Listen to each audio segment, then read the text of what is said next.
Galera, finalmente a gente conseguiu aí acabar a série O Cavaleiro dos Sete Reinos e a gente tem muita coisa aqui para comentar com vocês. Esse é o seu canal Orbita Prime, seja bem-vindo ao nosso canal, então roda a vinheta.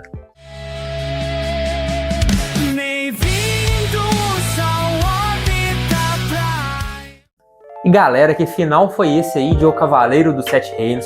É uma série que quando começou aí a gente tava achando ainda meio estranha, meio que entendendo ainda o que ela queria aqui nesse universo de Game of Thrones, como é que ela ia se situar ali, porque ela vem de uma série de livros aí muito boa. Eu comecei a ler ali O Cavaleiro Andante, inclusive foi até recentemente, tô gostando bastante aí, eu quero continuar lendo, e a série tá fazendo ali uma boa adaptação até onde eu tô vendo.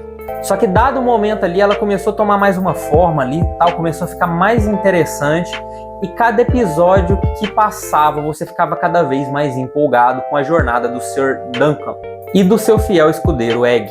E o que eu posso falar, né, dessa primeira temporada de O Cavaleiro dos Sete Reinos? Quando esse projeto foi anunciado, né, pela HBO, eu não esperava que fosse ser o que veio a ser. Para mim, uma ótima série, é uma série assim que ela foge um pouco do padrão do que a gente espera de Game of Thrones, mas é uma coisa muito interessante que ela resgata alguns valores que em qualquer história épica de cavaleiros que tenham honra, que tenham um caráter, que tenham valores e que sejam homens bons, homens honrados, eu gostei muito desse seriado, porque ele resgata isso. Como eu comentei no outro vídeo, a gente estava acostumado muito em Game of Thrones, tem muita reviravolta, muita traição, muitas pessoas cometendo atos ilícitos, muitas pessoas desonrando a verdade.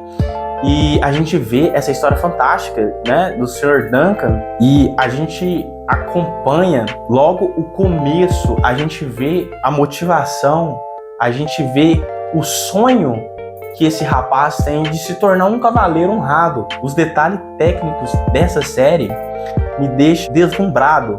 Gostei muito da trilha sonora, apesar de que ela é muito diferente do que é Game of Thrones.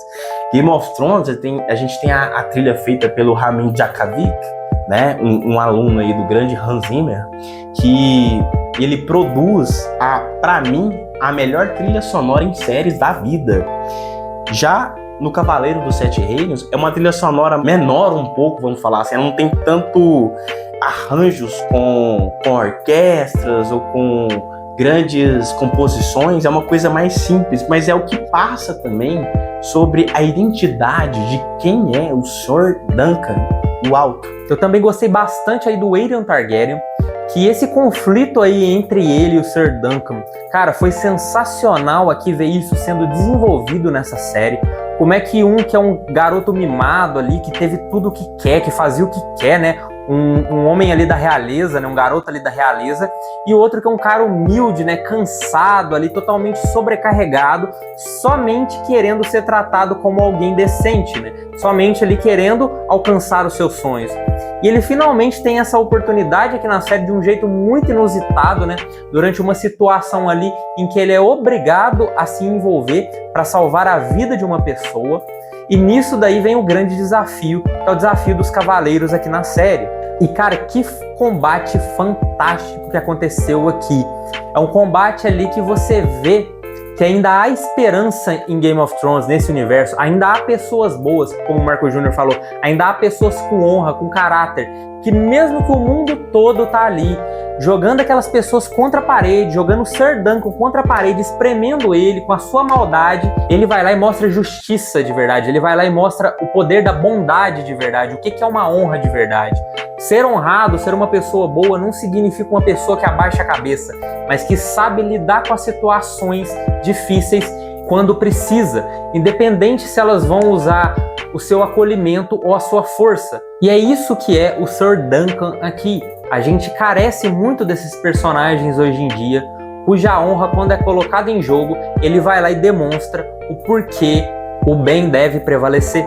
E agora a gente já tá sabendo algumas coisas, né, que pode acontecer na segunda temporada aí. Diferente da primeira temporada, que tem aquele torneio ali, os cavaleiros. Na segunda temporada, eles vão estar praticamente sozinhos, vão estar na estrada ali, a gente vai acompanhar essas histórias, né, do Sr. Duncan e o Egg. Eu acho que a gente vai ver mais camadas, mais coisas vão ser mostradas, mais do Sr. Duncan, sobre a sua personalidade, mais situações vão aparecer e ele vai mostrar o quão honrado, quão verdadeiro ele é. E essa segunda temporada vai adaptar o livro Espada Juramentada, que é uma sequência direta aí do primeiro livro, O Cavaleiro Andante, e é uma história sensacional onde vocês vão mais uma vez se encantar por esse cavaleiro simples, humilde, honrado e verdadeiro dentro do universo de Westeros. E galera, como vocês podem ter visto, a gente gostou bastante da série e por isso minha nota para Cavaleiro dos Sete Reinos, primeira temporada, é a nota 9. E eu acompanho o raciocínio do Iaga, minha nota também vai ser a nota 9 para essa série incrível que merece sim que você assista. Galera, se você que não assistiu a série ainda, quiser parar o vídeo aqui, nós vamos agora dar a nossa review com spoilers, então vocês podem pular fora nesse momento. E o que foi aquilo, Iago? A morte de Baelor Targaryen. Eu não tinha lido os livros, não sabia que isso iria acontecer, tanto que eu cheguei para essa série de uma maneira bem leiga. E quando acontece aquele momento onde o Baelor ele é ferido e no final da batalha a gente acha que tá tudo bem com ele, e ele tira o capacete e a sua cabeça está totalmente fraturado, ele morre. E eu fiquei pensando, como Baelor Targaryen seria como um rei? Eu tenho certeza que seria um bom rei, que a depender dele, a linhagem dos Targaryen teriam um rumo diferente, que ele era um Targaryen diferenciado. Eu queria muito ter visto Baelor Targaryen como rei. Felizmente isso não aconteceu, né? Que ele acabou morrendo nesse torneio.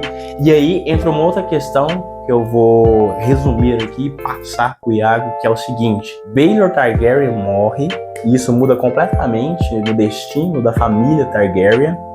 E aí o Sr. Duncan, ele fica muito triste, porque na mente dele, no último episódio, alguém que era bom morreu defendendo ele. Alguém que era da nobreza, né? Porque os Targaryen, nesse seriado, eles ainda estão no poder. Eu achei, assim, uma interpretação muito boa do ator que faz Duncan, porque dava pra ver a tristeza dele. Ele está amargurado porque Baelor Targaryen se juntou a ele por ser uma boa pessoa, e aí ele acabou falecendo. Muito bem atuado e muito bem feito. Obrigado ao ator, obrigado ao diretor, que passaram a emoção certa para nós, telespectadores. E uma cena que me pegou bastante também foi aquela cena no segundo episódio que o Aeron Targaryen finalmente encontra o Sr. Duncan cara a cara. E aquilo lá foi sensacional de como é que ia desenvolver o combate dos dois. Porque o Aeron tomou uma surra do Duncan ali naquele episódio, e ele vendo que não conseguiria se defender da força brutal que o Duncan tinha, foi lá e chamou seus soldados ali. Então ele foi desafiado ali pelo Egg a ser colocado à prova num torneio contra o Duncan, que estava defendendo a arma da Tansel. Então, assim, eu achei sensacional o desenrolar de tudo ali. Era como duas forças ali que eram imparáveis, da justiça e da opressão, se desafiando num combate. E que cenas fantásticas, Iago, de combate. Quando chegou o grande torneio aí, a hora da verdade, vamos falar assim, na série, que cenas bem feitas, sabe? O ângulo da câmera, o jeito de filmar, as sequências da filmagem, é algo que te deixa mais imersivo, sabe? Realmente passa a sensação de você estar dentro, parece de um ringue de cavaleiros e soldados e pessoas, né, com suas espadas, e eu achei muito bem feito. Realmente foi muito profissional, analisando de uma forma técnica impecável, assim. E a atuação do ator que faz o Duncan também, naquela hora que ele tá todo arrebentado lá também, que ele também tomou um pouquinho de porrada, ele levanta assim e com a força de vontade dele, tem um flashback dele com o Sir Alan, ele se levanta e mesmo assim ele vai para cima do Aerion e vence ele e obriga ele a se render.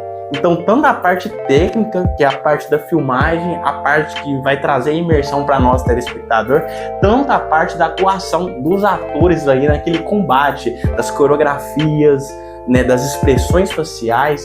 Cara, perfeito. Muito obrigado ao diretor, às equipes aí que fizeram um ótimo trabalho.